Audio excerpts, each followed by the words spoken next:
The views and opinions expressed in this podcast are simply that, opinions. All are presumed innocent until proven otherwise in a court of law. Sensitive topics are discussed. Discretion is advised. Dan Markel was a Florida State University law professor, tragically gunned down in 2014 in the middle of a vicious custody dispute with his ex-wife, Wendi Adelson. Wendy's brother, Charlie, and her mother, Donna, orchestrated a murder-for-hire plot fueled by their desperate desire to move Wendi and the boys from Tallahassee to South Florida. While Wendi has been named an unindicted co-conspirator, she has not been charged and maintains she has no involvement in the killing. Since Donna's conviction, all the attention now has turned to Wendi. And tonight, we have uncovered the police interviews of Wendy's ex, who provides incredible insight into the case. And tonight, we will play it for you. But first, at the Monster Mania Horror Convention in Cherry Hill, New Jersey in August of 2022, the atmosphere shifted from fandom to accusation. Gary Busey, then 78 years old, was removed from the event after multiple women reported he had groped them during photo ops. Charged with 2 counts of fourth-degree criminal sexual contact, 1 count of attempted criminal sexual contact, and 1 count of harassment, he denied wrongdoing. Fast forward to July 31st, 2025, and Gary Busey pleaded guilty to a single count of criminal sexual contact. It is my understanding you wish to plead guilty to a fourth-degree sexual contact, criminal sexual contact. Is that correct? Am I pleading guilty? And today, Busey was back in court for his sentencing, and we have all the big moments. I'm Vinnie Politan. Thank you so much for joining us tonight here on Closing Arguments. Have you ever been to one of those big fan festivals like Comic-Con? I mean, these are places where, you know, you're a fan of whatever shows or whatever genre, and everyone gathers and they all get together. Comic-Con, the granddaddy of them all. It's a huge festival. People dress up for it. People look forward to it every year. And it just gets bigger and bigger and bigger every year. I was just at CrimeCon, which is getting that way in the true crime world. There I am taking some pictures. One of the pictures I took with the thousands of people that were there for CrimeCon. These are true crime enthusiasts who come together, and we get to meet each other, and you see some great speakers, some great panels. And for me, it's great. You get to meet all of the amazing followers and viewers and true crime, what do you want to call them? True crime fanatics, I think is the best way to put it. And Gary Busey was at one of these festivals. You know, he's a legendary actor, and he's there, again, to meet and greet fans, but he had some wandering hands on that day. And he's taking pictures with women, and his hands were going in places where they were not supposed to go. And he got called out on it. And the women complained, and he was charged criminally. He ended up entering a guilty plea to one of the charges. It took a lot to get to that guilty plea.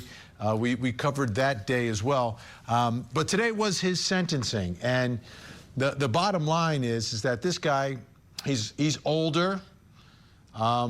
He's always been a character, like always been a very colorful public figure.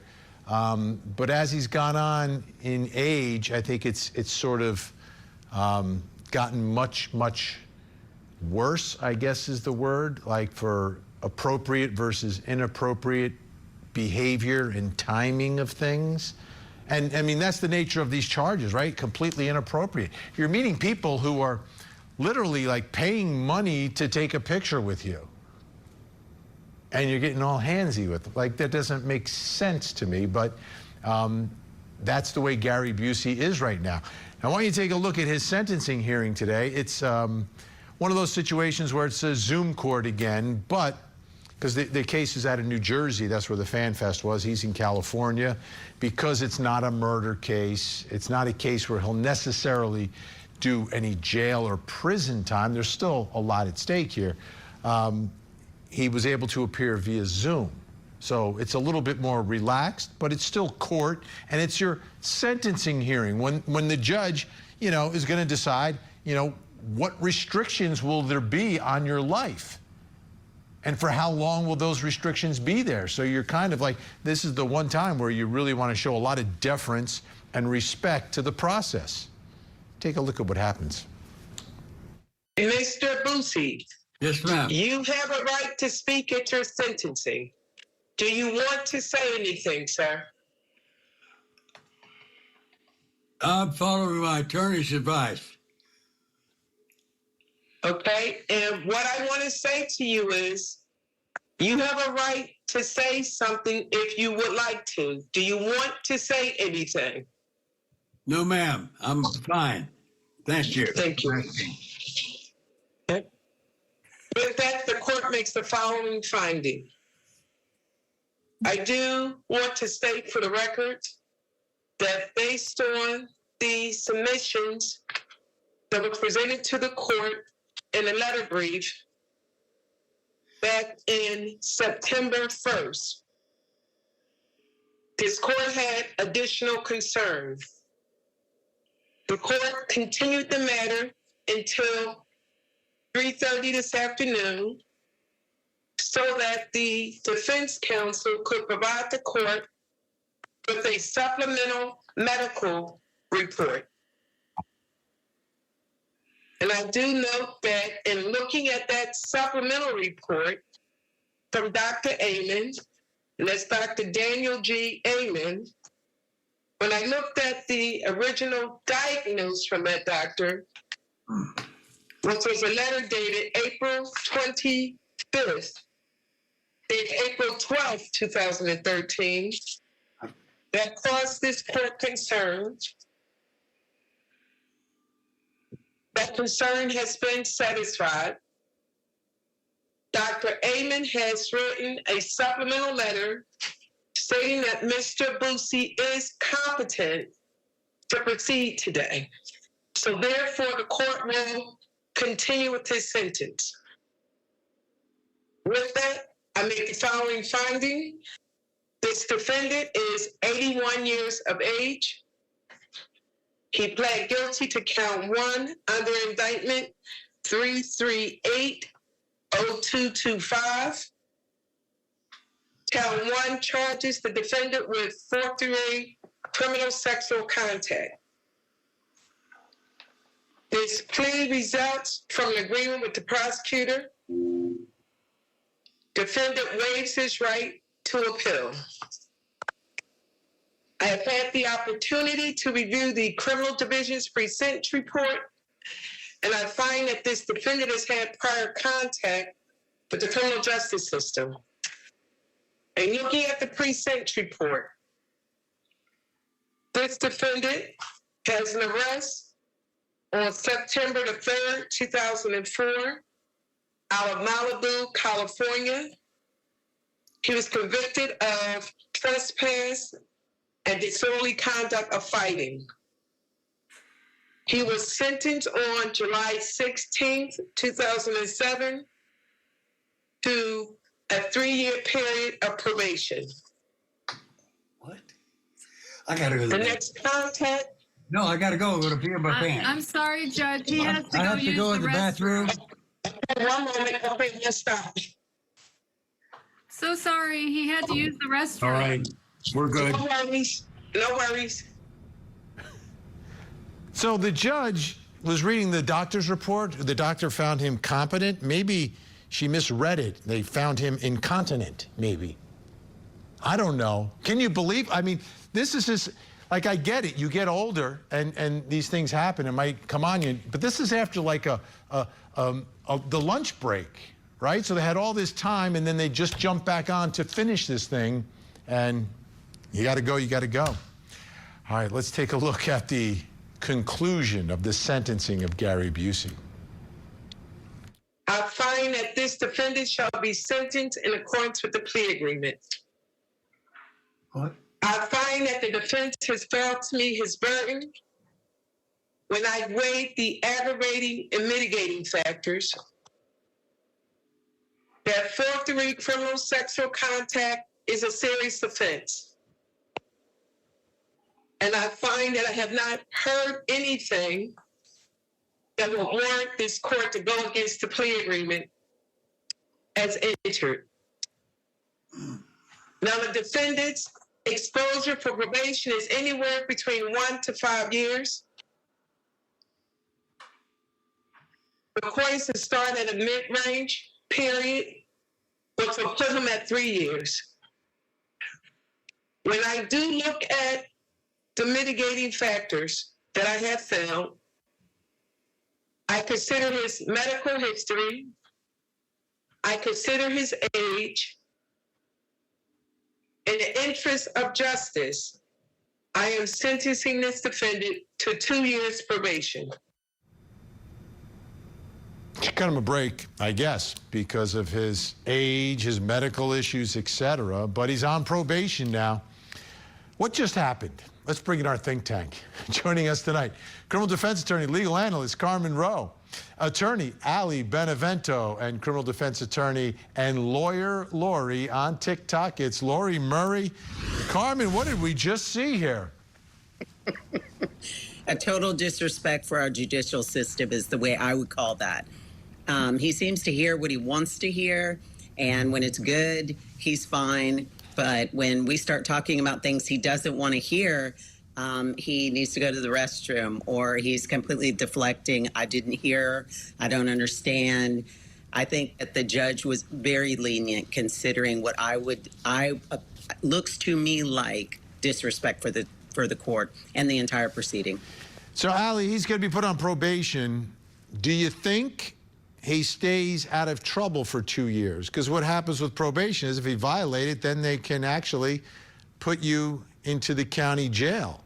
What are your thoughts about how you believe, based upon what we've seen here and what we know about the guilty plea and what he was accused of doing? It just seems like inappropriate behavior is like part of his whole thing here, and I'm wondering if it gets him into trouble again.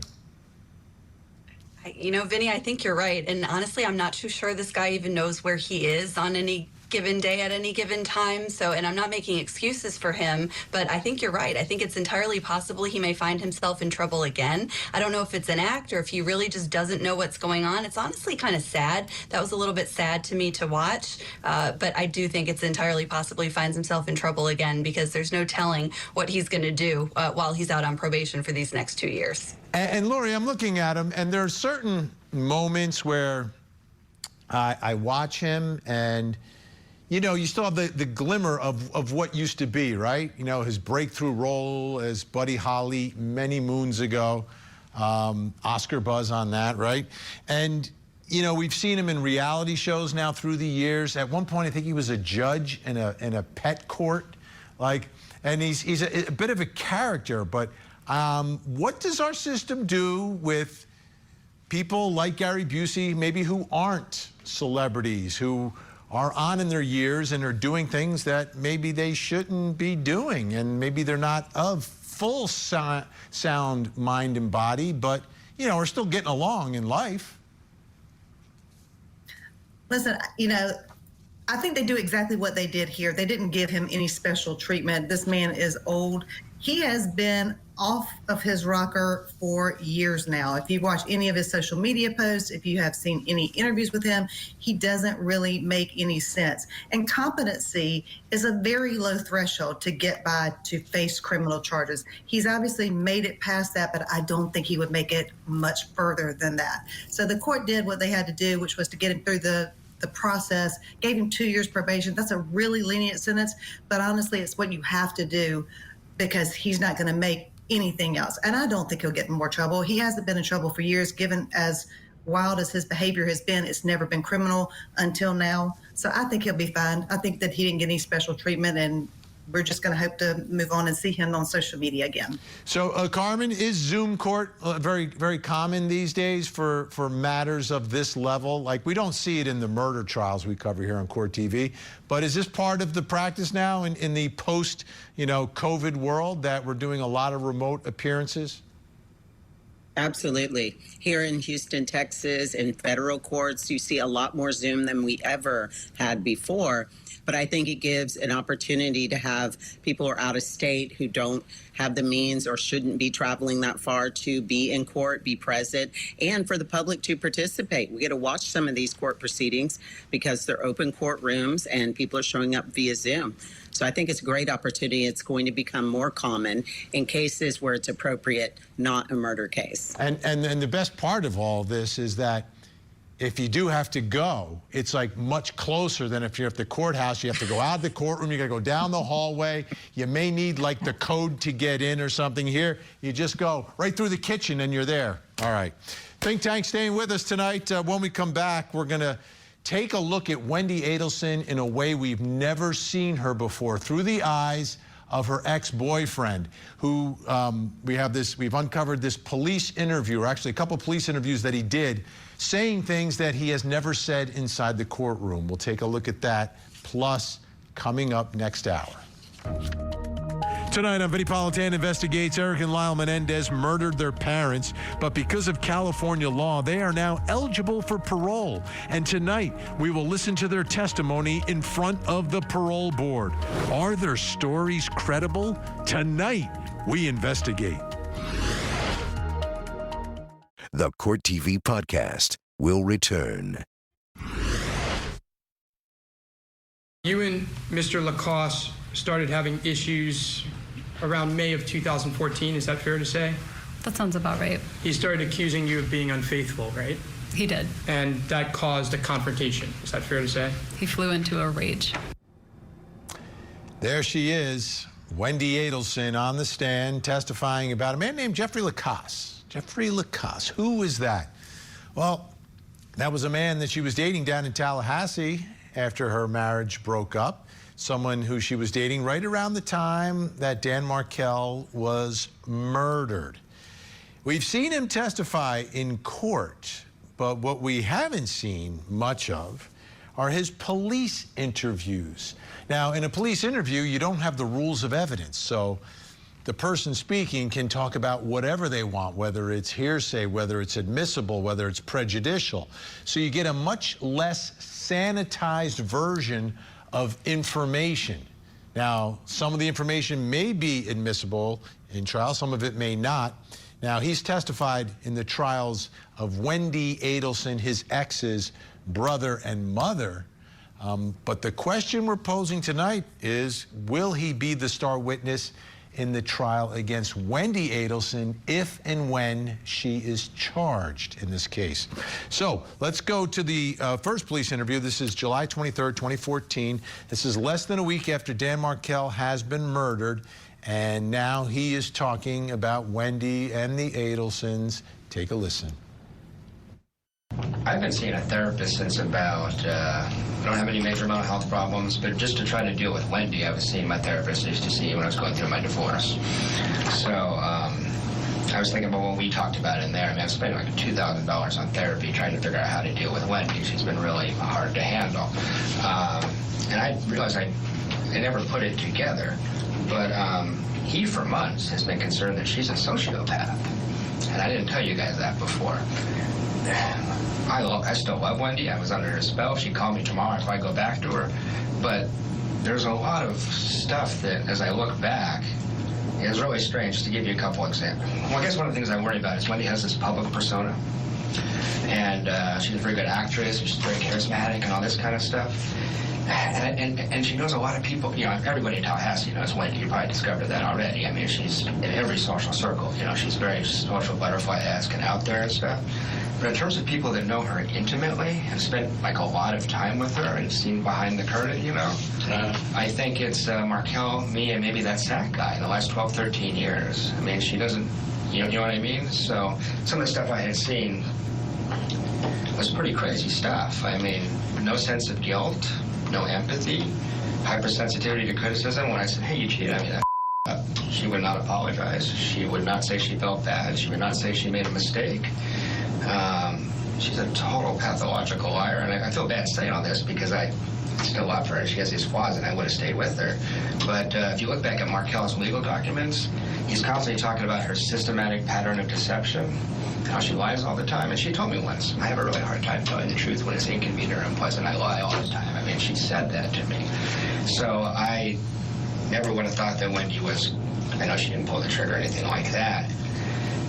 But the more I thought about it, how much I was manipulated, how much of a spell I was under, and all that kind of stuff, I feel kind of creeped out right now that, not, I don't know if she's a suspect, not the paper says she isn't, but as an accessory, it makes a lot of sense to me at a certain point. Wow. How about, like, okay, I get it. He's the ex. I get that part of it. But, Allie, what do you think about what Jeffrey Lacasse here is saying about Wendi Adelson to investigators, right? They're trying to figure out who murdered her ex-husband, and he's calling her manipulative, a liar, no sense of guilt, no empathy. She's a great actress. I mean, none of that plays very well for Wendi, does it? But at the same time, he also kind of sounds like a jilted lover. So he sounds like he's got a problem with her, and he's kind of airing their dirty laundry in their relationship. But at the same time, Wendy's not in a great spot right now. So the fact that these recordings are coming out and people are hearing this, it's not looking too good for her generally. And this certainly does not help things for her. Lawyer Lori, are we hearing the truth about Wendi, or are we just hearing from a bitter ex here? What do you think? I think you're hearing the truth. I mean, yes, they were broken up, but he makes a lot of sense. And the things that he's telling them don't really have any basis in the story themselves. He's just providing his truth to them. So I don't know that he's throwing her under the bus so much, but when you start looking at all of the other things and evidence that he gives him, he's the one person that can put her away. So I know she's going to try and say he's a jilted lover, but I believe him. Carmen, what are you hearing from Jeffrey Lacasse here? Because, I mean, in one breath he's saying, you know what, if she called me again tomorrow, I'm kind of under her spell, I might go back with her.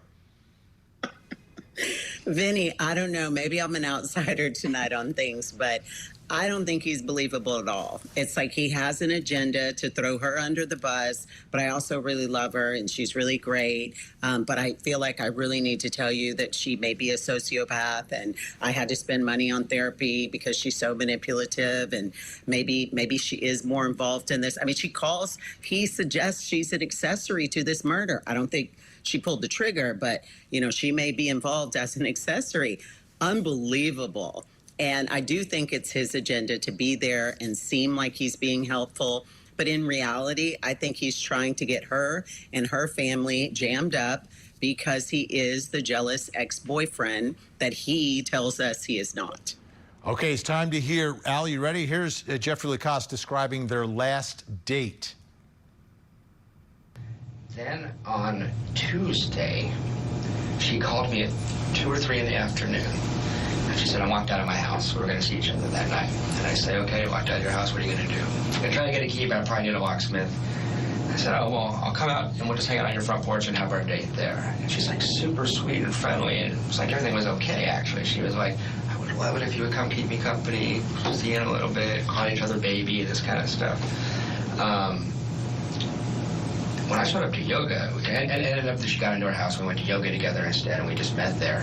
When I showed up to yoga at 7, something was completely different. She was gone. I mean, and that might have been just her talking to her friend and says dump him, and she decides it, and that's it. It may have nothing to do with your case.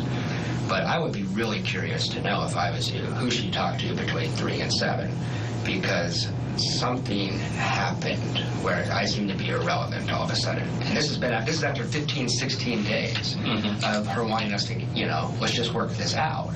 It just turned in a second. And it gets a little stranger from there, actually. So she's done with me, right? Okay, I'm looking at her. It's not right. Something's wrong here. I walk out to the car, and it's really awkward. Small talk, you know. I can tell I think she's done. But she asked me if I was going to be here this weekend.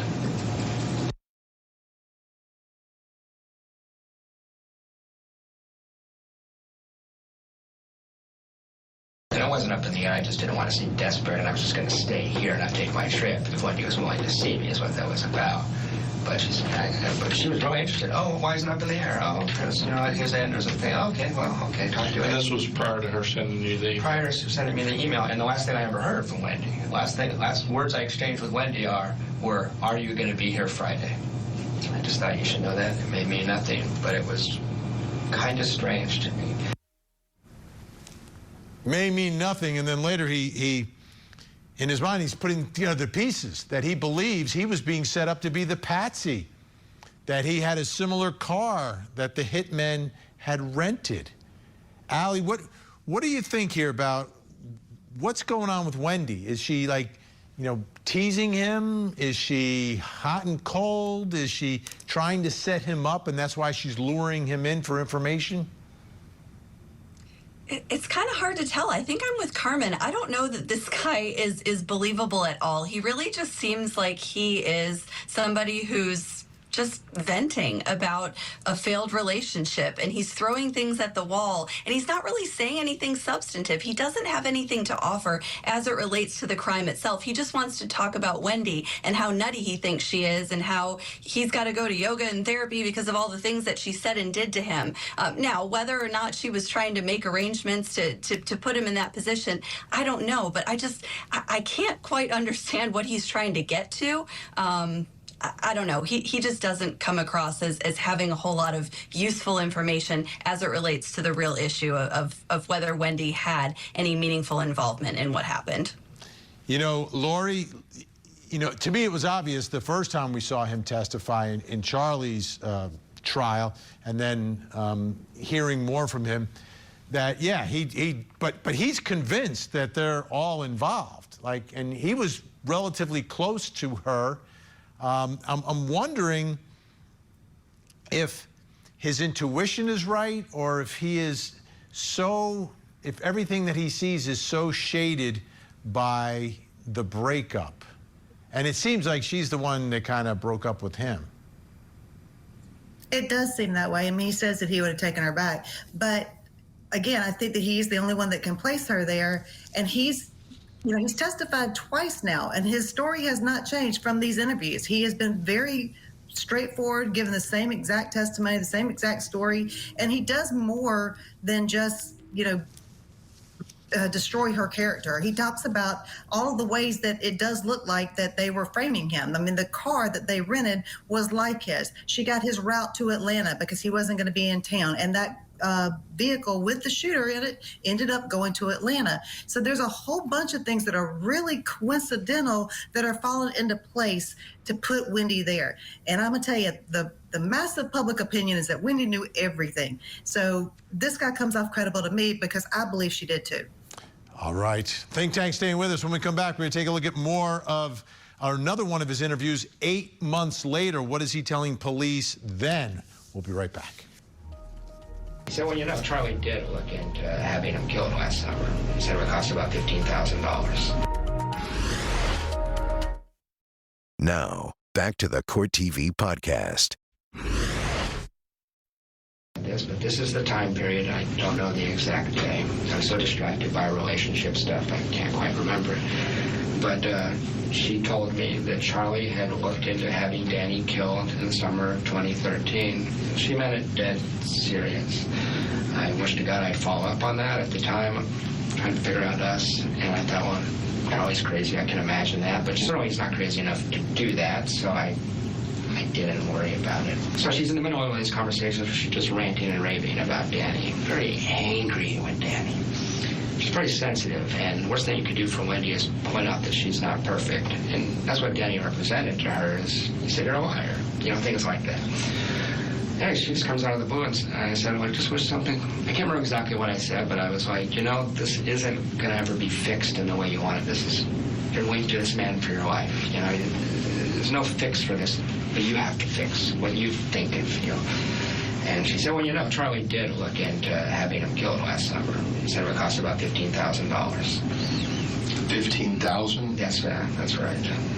It seems cheap to me, but you would know better than I. Now remember, that's 8 months later. This is another interview further down the road. The first interview much closer in time. 8 months later, here he's talking about, that Wendi said Charlie was looking into getting a hitman with a specific price. This is incriminating information. Let's take a listen to more of this. And a lot of what he's describing really seems to be the level of obsession in this custody battle that was taking place. You know, it was an obsession of Wendi's for obvious reasons, but also Charlie. Take a listen. This is what this family talks about. In that hot tub, I don't remember. He definitely, in that hot tub, half the conversation was about what an Vinnie Martel is. He was very heated up about it. He's a very intense guy. It was a little different than when I would say it, you know, Bandito's burritos, like, someone should kill that guy. I was so sick of really, it was Wendi. I was manipulated. The brother, I mean, they were married 9 years. They have 10 years worth of the to be upset about. And the rant and rave about how he handled the wedding. How he handled the wedding? You know, kosher versus not. Remember when he did that at the wedding? What? Sure. I mean, it's like their hobby. It's bizarre. And I didn't have that written down. When was the hot tub conversation? That was that right after the March 12th? Yeah, it would have been like March 17th or 18th. Would have been the Sunday at the end of spring break last year.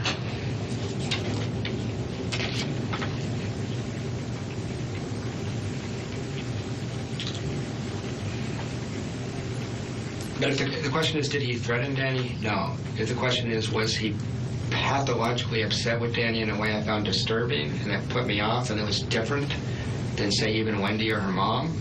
Yes. Incredibly intense about it. Incredibly intense. Charlie's so difficult to get along with, he doesn't have one dental office. He works at 5 dental offices, and they can only handle him 1 day a week in each office. Really? Yeah.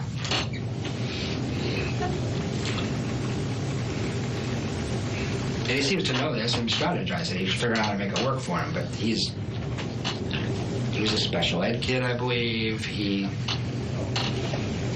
was very difficult to get along with.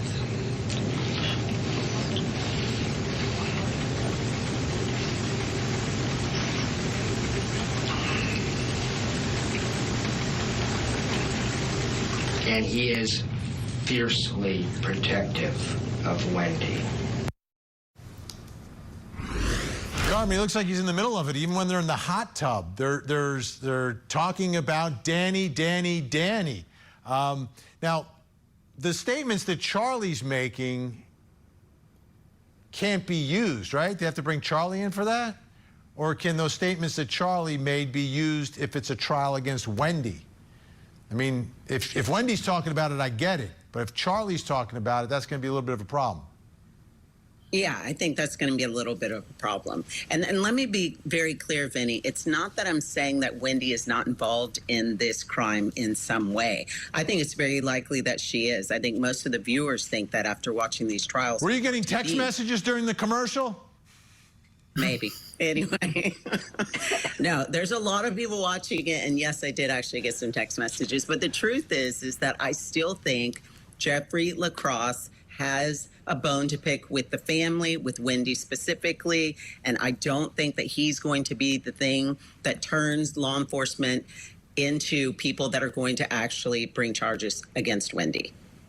All right, I want to play a little bit more because there's a couple things I want to get to here. Here he is in that same interview. This one, buckle your seatbelts for.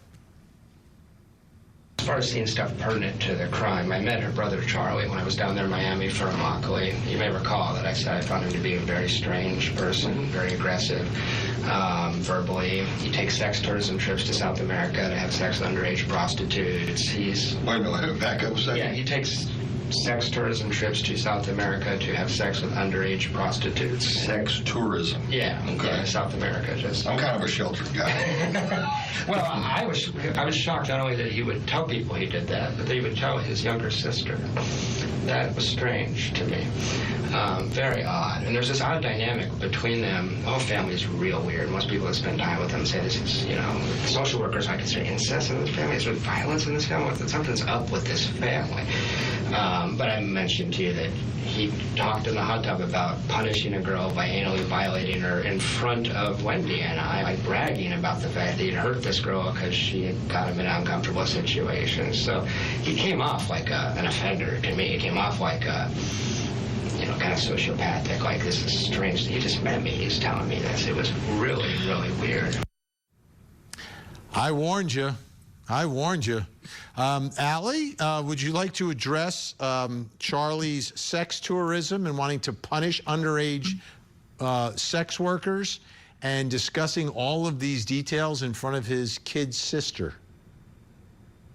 Yeah, I mean, if Charlie Adelson wasn't already a man that we all love to hate, I think that really did us all in. I mean, what a cast of characters this entire family is. And I find it really interesting that Charlie was engaging in this type of behavior in front of his sister. And here we have the ex-boyfriend talking about it. I mean, this entire family just seems off the wall nuts. I'm going to go ahead and say it. And so at this point in time, I don't think any of us could dislike Charlie more.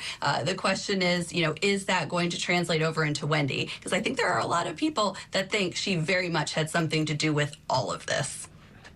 Lori, the interesting part of this for me, talking about what he's discussing here, in front of his sister, but that little comment he said where there's something wrong with this family, something's happening in this family.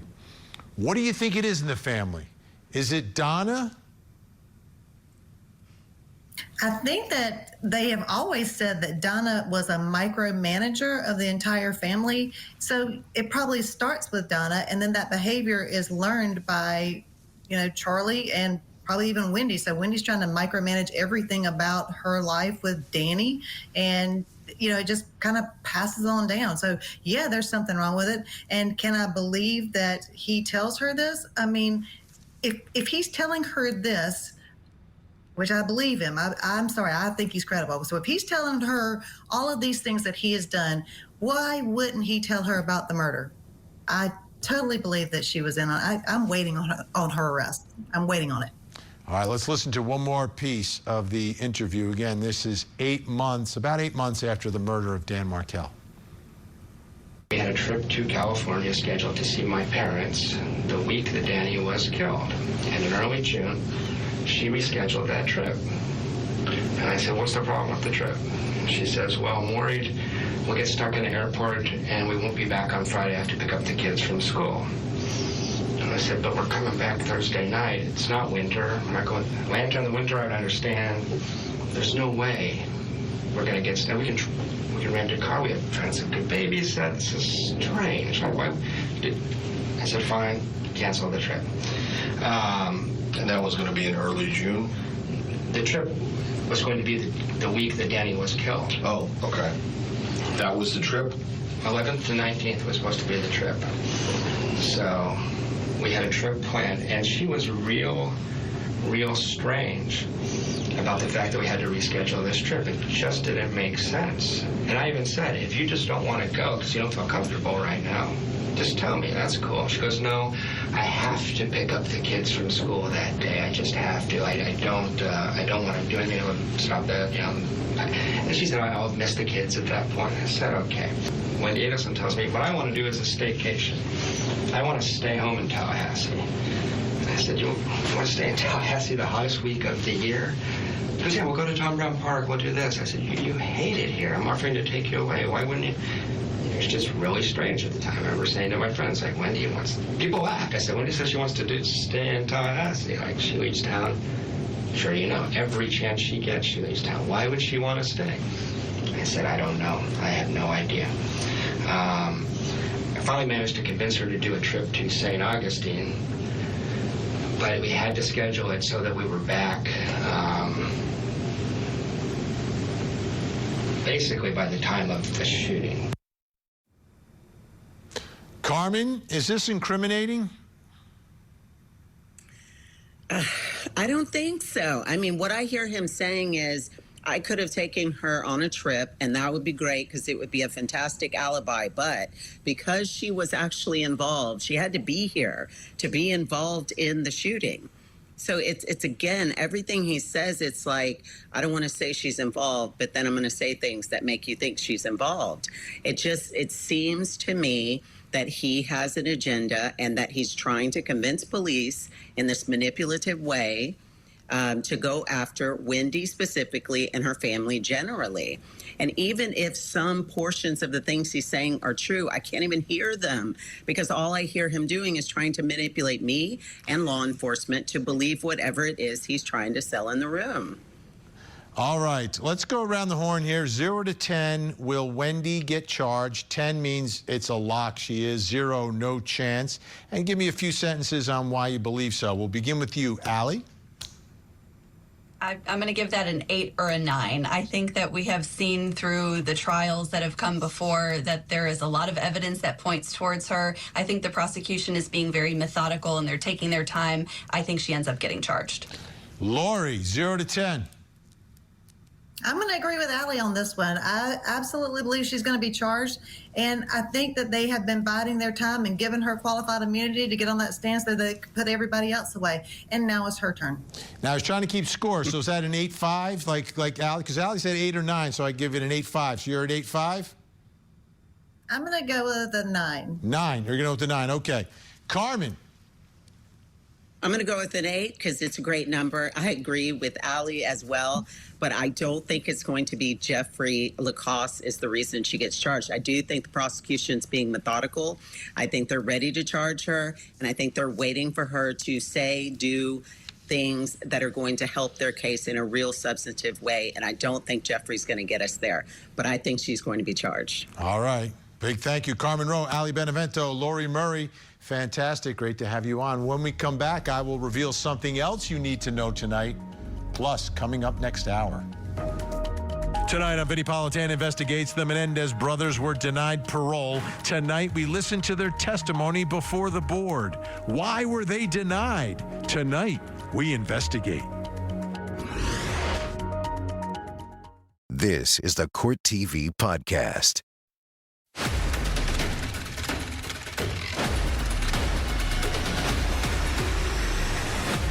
Time to reveal something else you need to know tonight. Take a look at the big board. Here's what's happening in the world of crime and justice. Shh. This is a singer who goes by the name D4VD. His name is David Burke. He's about 20 years old. He has a tattoo with the words shh on it. That same tattoo was found on the body of a dismembered 15-year-old that was found in the trunk of his car. Her name is Celeste Rivas. This now is a murder mystery. The car was found abandoned in the Hollywood Hills. It was impounded, and then they discovered the body. One of David's songs is eerily titled Romantic Homicide. The music video was posted on YouTube, on his YouTube channel. Take a look.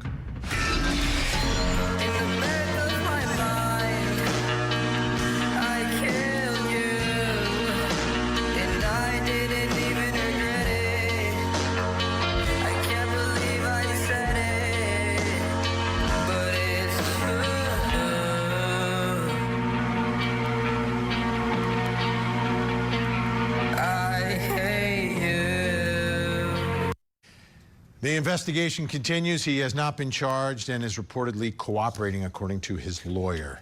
Please take a look at your television screens. We have a missing child who needs your help tonight. This is John Jeremiah Morris, just 16, from Abilene, Texas. If you see John, pick up the phone, 911, 1-800-THE-LOST, or you can call the Abilene Police Department in Texas. That number's on your screen right now. Let's see if we can get John to a safe place tonight. Don't go anywhere. We have another hour of live true crime. Vinnie Politan Investigates is next. In the meantime, please don't forget to hug the kids.